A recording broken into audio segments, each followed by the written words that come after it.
휴가철 꽉 막히는 도로, 서늘한 에어컨 바람. 흔한 여름철 풍경이죠. 그런데 그 사이에 우리 허리는 망가지고 있습니다. 여름철 무더위로 다들 잠을 설치시거나 혹은 에어컨 등의 냉방기기를 많이 사용하다 보니까 다들 새우잠을 주무시는 분들이 많이 있거든요. 이러한 새우잠 등에 의해서 허리에 이제 무리가 가면서 통증이 오는 경우도 있고요. 휴가철 오랜 운전이나 혹은 비행 등으로 인해서 아무래도 허리에 스트레스를 많이 주면서 통증이 오는 경우도 있습니다. 최근에는 교통사고나 혹은 스포츠 손상, 낙상 등에 의해서도 허리에 문제가 생긴 경우가 종종 있습니다. 허리 통증은 국민질환이라고 할 정도로 나이를 가리지 않죠.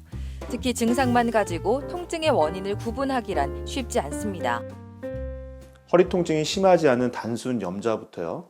허리 통증뿐만 아니라 엉치, 허벅지, 다리까지 저린 급성 디스크 질환이 있을 수가 있고요. 60대, 70대의 그 중장년층에서는 골다공증이나 혹은 낙상 등에 의해서 압박골절 등이 나타날 수 있는 다양한 허리 질환들이 있을 수가 있습니다. 대부분의 허리 통증은 푹 쉬면 낫는다고 하죠. 하지만 간단한 치료로 나을 일을 사서 고생하는 경우도 적지 않습니다.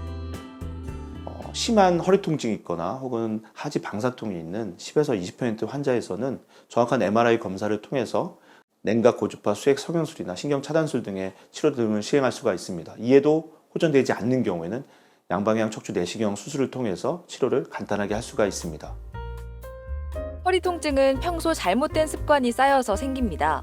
당장 올여름부터 잘 관리해야 10년 뒤에도 건강한 허리를 지킬 수 있습니다. 특히 이제 장시간 운전을 하는 경우에는 중간중간에 휴게소를 들면서 허리를 좀 휴식을 취해주면서 스트레칭을 해주는 게 제일 좋고요. 무거운 걸 든다든지 허리를 과도하게 구부리는 것들은 피하시는 게 좋겠습니다. 특히 휴가 후에 반드시 휴식을 통해서 허리를 아끼려는 노력들이 좀 필요할 것으로 생각합니다.